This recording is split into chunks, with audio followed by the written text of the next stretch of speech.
কোরবানি গরুর মাংসের যে স্বাদ, মানে রান্নার পরে যে মাংসটা মানে কী পরিমাণ যে মজা হয়, এটা আপনি এরকম একটা স্বাদ সারা বছরও গরুর মাংস রান্না করে কখনোই বানাতে পারবেন না। কোরবানির মাংস রান্নার পরে যে একটা স্বাদ হয়, সেটা আমার কাছে মনে হয় যে এটা একটা আল্লাহর একটা অশেষ রহমত, আর কিছুই না। কারণ সারা বছর আপনি যতই রান্না করেন না কেন, এত মজা আর এত স্বাদ আপনি কখনোই পাবেন না। Hey everyone, welcome back to my channel. সবাইকে ঈদুল আজহার শুভেচ্ছা আর সবাইকে ঈদ মোবারক। আজকে দুপুরে খাওয়ার জন্য কোরবানির গরুর যে কলিজাটা ছিল ওইটা ভুনা করেছি অল্প করে, যাতে দুপুরে খাওয়া হয়ে যায়। আর এখানে সবাই আমাদের বাসায় যারা কাজ করে, কাজের আপা, ওনারা আসলে ভুঁড়ি পরিষ্কার করতে সবাই কাজে লেগে গেছে। তো দেখুন আমার রান্নাঘরের কি অবস্থা, একদম নাজেহাল হয়ে গেছে রান্নাঘরটা। দেন ওনারা কাজ করছিল। এখান দিয়ে আমার বড় বোন আমাকে একটা আইসক্রিম কিনে দিয়ে গেল, বললো যেটা খা।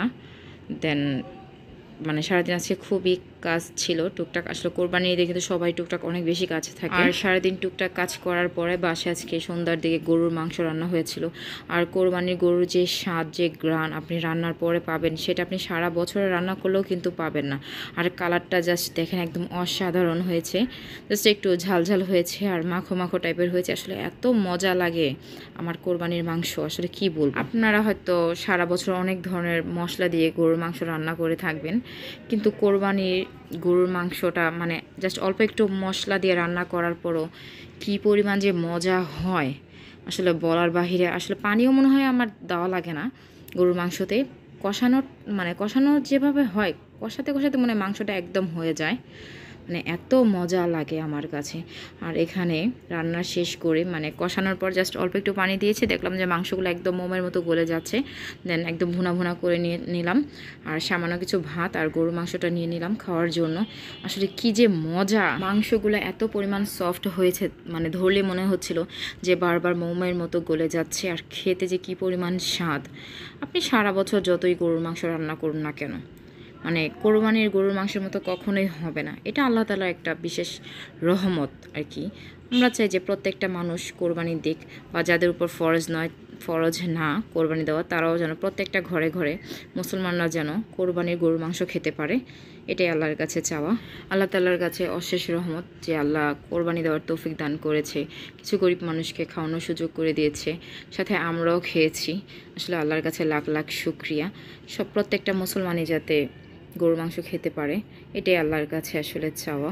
আর আজকে যে রান্নাটা করেছিলাম, রান্নাটা আসলে এত মজা লাগছিল। আমি সারা বছর খেলে হয়তো এতটা তৃপ্তি নিয়ে কখনো খেতে পারি না, যতটা মজা আমি কোরবানি ঈদের দিন খাই আর কি গরুর মাংসটা।